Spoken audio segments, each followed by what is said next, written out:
bom tarde. Masha danki pe palavra ng bonita Ronella. Mita kere mi nota papia pa mi meso pero pa Nicole tambe e enter staff e personal di COA e nos junta tambe con nos sta hopi contento ku ave nos pasinta a trobe junto na mesa pero ne headquarters dan di COA. Ja, manera Ronella kabibisa nos a comissão pari anya passa acaba e pro me viaja com nossa firma tata na Marriott, hotel di Marriott. Anya passa nossa firma na Surfside Marina. E noti melhor lugar para firmar contrato assim importante para COA. E nós temos headquarters na março de 2023. Esse é junto que visita de Thomas Bach.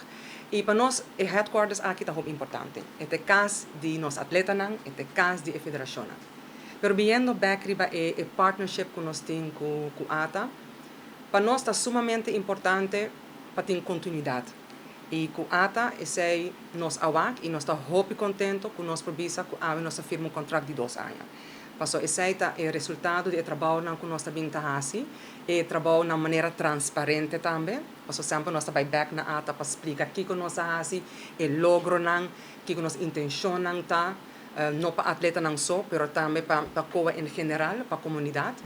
E isso é algo muito bonito. É importante para a COA, para nós para mostrar nos stakeholders internacionalmente também, que nós temos partners no local, que está querendo trabalhar com nós assim. E at the end of the day, maneira para que bisa também, nós atletas não trabalham fora, não tá representa Aruba, não tá promover Aruba, e que mais eu que tem partnership maneira alta.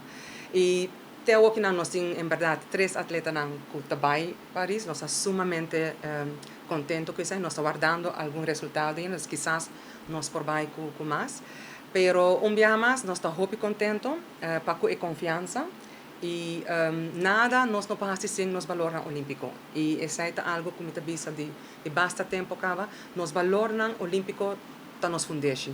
Sem amistade, excelência e respeito, valor não que você não como ata também está trabalhando, bom nota vai caminho. E nós estamos aqui sai dia a dia, a den e a fo, e me estou muito contente para formar parte de agreement assim com ata e naturalmente eu estou muito contente que sei.